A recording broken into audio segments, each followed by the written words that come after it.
ये है talks news network और आप देख रहे हैं पॉलिटॉक्स, राजनीति का कच्चा चिट्ठा। चुनाव लड़ेंगे उनको पार्षद होना भी जरूरी नहीं होगा, वो मैं समझता हूँ सही नहीं था। इसलिए मैंने कहा कि इस पर पुनर्विचार करना चाहिए, क्योंकि लोकतंत्र को जो राजीव गांधी जी का सपना था कि 3 टियर डेमोक्रेटिक प्रोसेस हो, जनता की भागीदारी हो, जनता से बीच के जो चुनकर आएगा उस व्यक्ति को सेवा का एक मौका मिलना चाहिए। ये सोच हमेशा राजीव गांधी जी की रही। और आज 150वें साल का वर्षगांठ हम महात्मा गांधी जी का मना रहे हैं। उन्होंने भी कहा कि आम मतदाता की, आम आदमी की वोट का महत्व हो। और क्योंकि आप जानते हैं कि इन लोकल बॉडीज में एंटी डिफेक्शन लॉ काम नहीं करता, तो कोई भी पार्षद किसी भी दल का किसी को वोट डाल सकता है। तो ये आम चर्चा रहती है कि इससे खरीद फरोख्त और हॉर्स ट्रेडिंग और भ्रष्टाचार बहुत फैल जाएगा, और कोई व्यक्ति जो पार्षद का चुनाव नहीं लड़ा है, मेयर का चुनाव अगर लड़ेगा तो सिर्फ उसको पार्षदों को अपने साथ करना है, तो उससे सीधा जुड़ाव पब्लिक का नहीं रहेगा। तो सैद्धांतिक रूप से मेरा मानना है कि इससे हमें कोई बहुत ज़्यादा पब्लिक के अंदर विश्वास पैदा नहीं होगा और हमें पुनर्विचार करना चाहिए। इससे मैंने स्पष्ट कहा, मेरी राय है। और आप सब जानते हैं कि 1 अक्टूबर को जयपुर के अंदर कांग्रेस पार्टी का राज्य स्तरीय एक अधिवेशन हुआ था।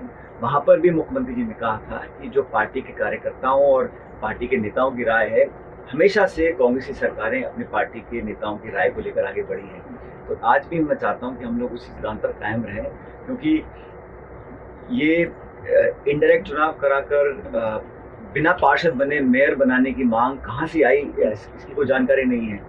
वर्कर्स ने डिमांड करी हो, किसी नेता ने डिमांड करी हो, इसलिए इसका मैसेज मैं समझता हूँ ठीक नहीं है, पूरा विचार करना चाहिए। सर, कोई फायदा सोचा है क्या हाइब्रिड? ये तो बैकडोर एंट्री करने का एक रास्ता खुल जाएगा ना लोगों के लिए।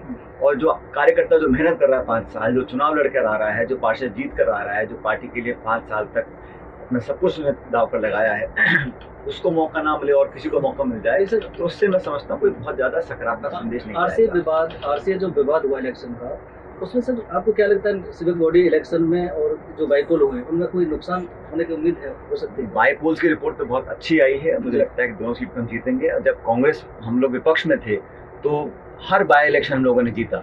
आज हम सरकार में हैं तो कोई कारण नहीं है कि हम चुनाव ना जीतें। तो मुझे पूरा विश्वास है कि भारी मत से हम जीतेंगे। आरसीए विवाद जो हुआ वो उचित था। मैंने कहा ना, हमें दोनों विधानसभा चुनाव बाईपोल्स से राजस्थान में, लेकिन जहाँ भी चुनाव हो रहे हैं कांग्रेस पार्टी जीतेगी। सर, पर्यटन मंत्री विश्वेंद्र सिंह ने कहा कि हमारी पायलट साहब से बात हुई है, इसका कोई गठबंधन नहीं होने वाला है। मेरी उनसे बात हुई थी और विश्वेंद्र सिंह ने मुझसे पूछा था कि नगर पालिका और लोकल बॉडी चुनाव में कांग्रेस पार्टी का किसी गठबंधन होगा। मैंने कहा लोकल बॉडी के चुनाव के बारे में कांग्रेस पार्टी का किसी और दल से कोई चर्चा फिलहाल नहीं हुई है।